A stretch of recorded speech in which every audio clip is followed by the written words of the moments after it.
The thing about arpeggios is that you've got to be really careful to use the right kind of arpeggios. If you use just something too simple, like just a root third fifth, it can sound really cringe. But there are a few things that you can do to make sure that these arpeggios are useful and do sound good in a, say, rock and roll context.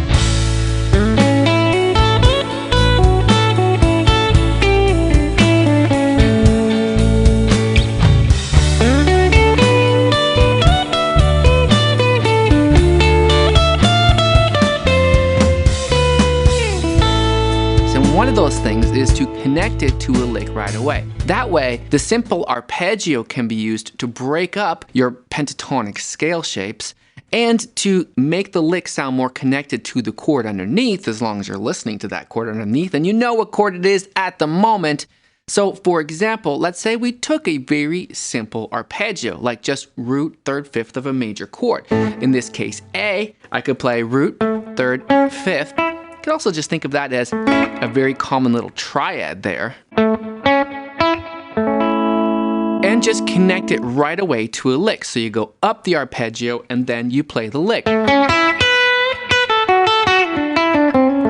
can sound pretty good. Now I've played something that isn't pentatonic in order, and I've played something that's going to be very connected to, in this case, an A chord underneath. But I've got to know exactly what pentatonic shape is right there. If I am starting by thinking of the chord or the arpeggio shape, like in this case the triad, then I gotta know, well, what is A major pentatonic right there? So that takes some memorization, but here in this video, what we're gonna do is we're gonna do a bunch of arpeggios in major, minor, and dominant, and we're gonna do them all right in this area so that you'll get used to being able to see how to connect it to the appropriate pentatonic. In this case, since it's A major, we're gonna use A major pentatonic. And so what is A major pentatonic right there? It is what I call extension shape. Some of you call it the box, some of you call it shape 2, whatever you wanna call it, it's this one. That sounds kind of BB King, but let's put the arpeggio right before it. That's kind of nice. If we think about pentatonic, I mean, there's only 5 notes in pentatonic, right? So that lick would be almost exactly the same if I had just played up pentatonic and did the lick. But because I was thinking of the arpeggio rather than the pentatonic, I ended up playing the root third fifth of the chord first, and I skipped one of those pentatonic notes. Okay, so that's one step to making the arpeggio actually useful and not sound kind of dorky. That is that we go up the arpeggio and then we play a lick on whatever is the appropriate pentatonic shape from there. But my favorite way to make an arpeggio work in a rock and roll or a blues context is to extend the arpeggio so that it's not just root third fifth, because especially with a major chord, root third fifth is kind of cringe, right? It's just not that cool. So if we add an extension to it, now we have something interesting. For example, let's add a 9. What's a 9? A 9 from an A would be a B note. That's really just a 2, right? A, B, but if you go all the way up to the octave, I'm not going to count it out loud, it would be a B. We can think of arpeggios as, remember, they're just intervals, right? So we've got a root, and we can even memorize these intervals on the guitar, but right now that's not what this video is about. Root third fifth. Where's a 9? A 9 is always just one whole step above the root. That's a root, right? So if I had root third fifth root 9, that's an interesting sound now. We could say that's like an A add 9 arpeggio, something like that. But you see, just by adding that one extra note, it makes it a more interesting chord. It makes it a more interesting arpeggio. And then we could still use the same technique of saying go up the arpeggio and then descend. Could be just descend the scale in this case, or it could be a lick. We'll see. It could be. Not bad. That was back down the arpeggio, but again, descending those simple arpeggios, not quite that cool to my mind. I would do something like add some bluesiness to that, right? That's better. That's much more interesting. Now again, I've got the arpeggio, which will make that lick sound very connected to an A chord underneath, and I've got it connected to the major pentatonic shape. It helps me to break up the pentatonic playing and connect to the chord and just play something different by thinking differently, right? Because as guitar players, we get so stuck in just thinking of the boxes, the pentatonic boxes all the time, and these arpeggio shapes help us to break out of that. Let's add a different extension to the major. Let's make it an A sus4 instead. So I'm adding a 4. So I could go root, 3rd, 4th, 5th like this. But I got to be careful. I don't want it to sound dorky again, right? That's going to be, you probably know this song. That's not very rock and roll, right? So we're going to make sure that we go up the arpeggio and turn it into a lick, so that it doesn't end up sounding like 1923. That's actually a pretty cool arpeggio. It's very rich when you hear it, if you heard it more in context of a track. And there's something especially interesting about this too, is that that note that I've added now is not in major pentatonic. So by thinking about an arpeggio, it's not only helped me to break up my pentatonic playing. In fact, what I've done is I've added a note that I might never have played before if I was only thinking pentatonic shapes.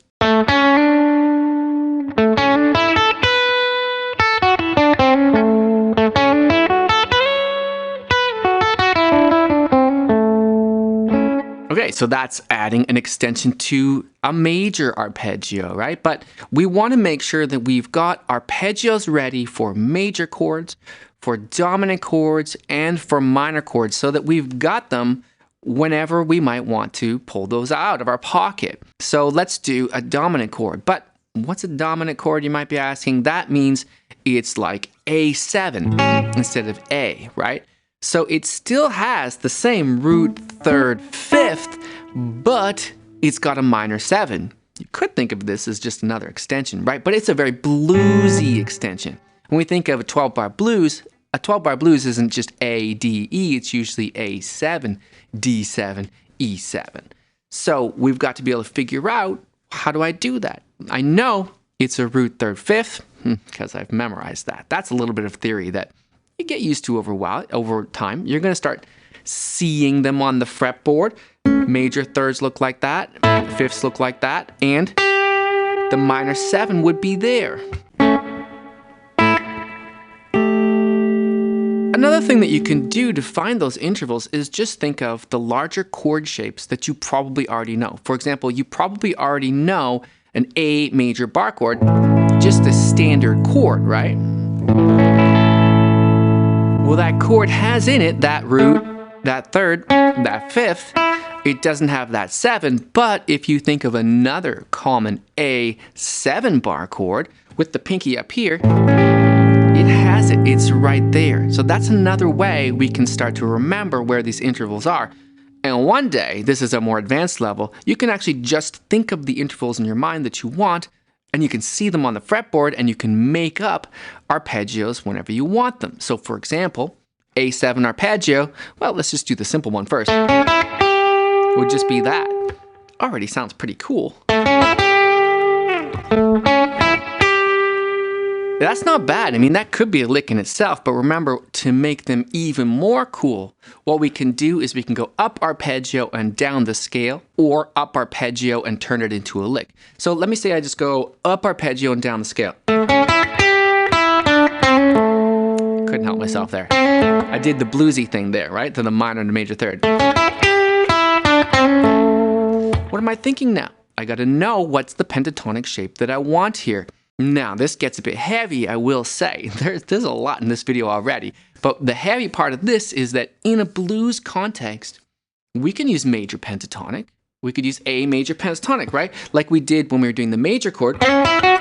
We could be thinking of that extension shape, A major. But because it's the blues, we can also think minor pentatonic. In this case, that would be easy shape. So that is really nice. When one day you can start to see these overlapping, and then you see major pentatonic when you want, and you see minor pentatonic when you want, and in a blues context, you can see them both. Because as we see with this chord, this dominant chord, it's pretty much all connected. So I'm going to go up, let's say the A7 arpeggio. I'm going to go up to this root here. That's the A, right? I could just descend A major pentatonic. That would be not bad. Or I could go up the A7 arpeggio and descend A minor pentatonic.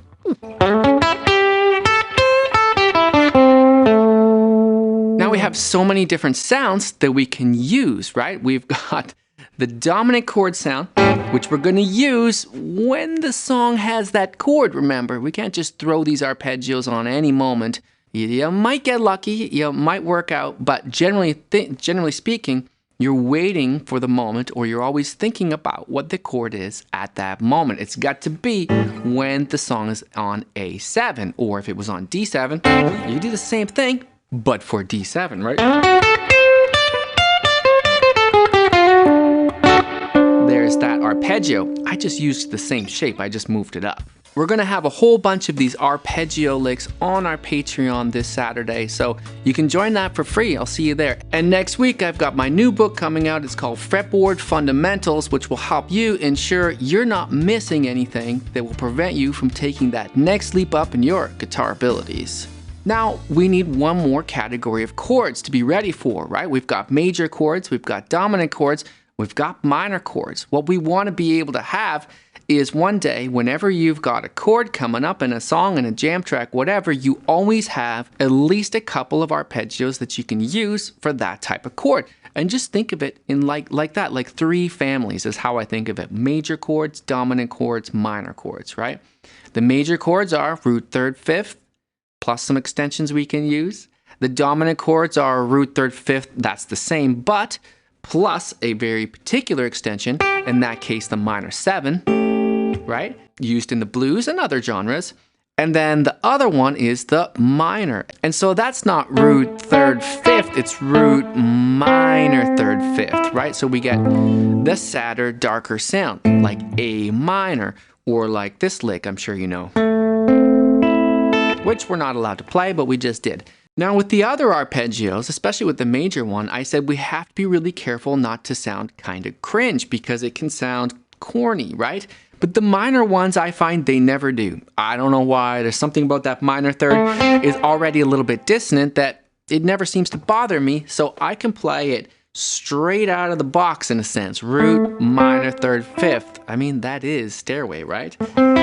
But we could add other extensions to it. But for now, let's just use the principle of up arpeggio, down scale. And what's the scale? Because in this case, it's not major pentatonic. If we're in a minor key and we're on A minor, it would be A minor pentatonic. But that's easy because thankfully I chose this spot right here. And so it's just easy shape 1, as you probably know it. So if I go up the arpeggio, and then just walk back down to a root or whatever other chord tone you might like. You could do a rake. That's a common one, especially with this arpeggio shape, because that rake is so easy. Okay, so we've got up minor arpeggio, down scale or lick, but now we can also add extensions to the minor arpeggio, just like we did with the others. So the most obvious extension for a minor arpeggio is a 7, because that would make it like A minor 7 chord. So it's also pretty easy. Remember when we did the A7 arpeggio, we found that particular note because we found it as a part of that A7 chord. And the thing is, it does take a little bit of music theory here, but that 7 is the same 7 that we want for A minor 7 arpeggio, because in that case, an A minor 7 is root, minor third, fifth, minor 7. So that's root, minor third, fifth, minor 7. That's there, right? Now, it also fits right inside A minor pentatonic, so it's also kind of easy to see it. It's all inside there. But again, even though the notes are all from A minor pentatonic, thinking in terms of the arpeggio helps us to break up our pentatonic, say, scale-wise playing. Because now I'm not playing the notes of the pentatonic in order, I'm playing them in a different order and highlighting the sound of an A minor chord or an A minor 7 chord. Remember that if it's an A minor chord, I can use an A minor 7 arpeggio. They work together, right? So, and going up A minor 7 could be, and then again, just turn it into a lick or descending the scale and go to whatever target tone you like. I'm just going to the root for now, keep it simple. So it might be something like this. Or let's add my absolute favorite extension to a minor chord, and that's the 9. So again, the 9, we just got to recognize where these intervals are, or understand that a 9 is just 2 frets above the root. So if you know where the root is, you know where the 9 is, because the 9 is the same as a 2. It all sounds so confusing if you're hearing this for the first time, but the more you get used to these ideas, the music theory, at least for rock and roll, is not that hard. You can also just memorize the licks, right? So A minor 9 arpeggio, or that would be an add 9, whatever, if we put the minor 7 in as well. That's pretty cool. And again, the beautiful thing about adding this type of extension is now we have actually broken out of the minor pentatonic scale. We've added a note that's not even in A minor pentatonic, but it's in the full minor scale. And if it applies over top of the chord, for example, what do I mean? Like it's an extension that's valid over that chord. A minor can be A minor 7, can be A minor 9, right? The rhythm section, the guitar player could be playing A minor, could be playing A minor 7, could be playing an A minor 9, could be pretty jazzy. But even if the band is just playing A minor, you can still play an A minor 9 arpeggio, right? And descend the scale. That is a very rich sounding arpeggio, which is why it's one of my favorites.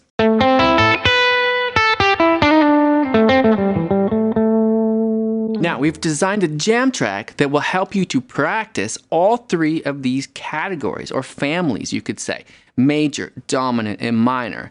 If all the theory is confusing to you, just memorize one arpeggio for each family for now. Just one that you like. Think of it as a lick. And then over time, as you get used to playing it, listening for the right type of chord and playing that arpeggio, it all starts to sink in. And then you can start to add further extensions or just try out different arpeggios and maybe try them out in different areas of the fretboard, right? Because so far we're just doing them all right here. And we want to be able to have at least 3 different, say, areas of the fretboard that we can play these types of arpeggios, so that we're not always jumping and playing in the same spot. So let's hear what this exercise might sound like using this jam track that gives us a major chord, a minor chord, and a dominant chord, and so you can try out the different arpeggios on each of those chords.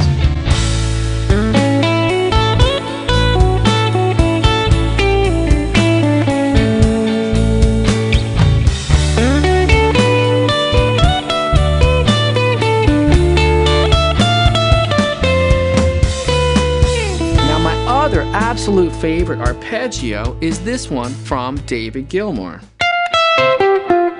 And we've got a video on that one, so if you want to keep working on your arpeggios, check that one out. It's right here.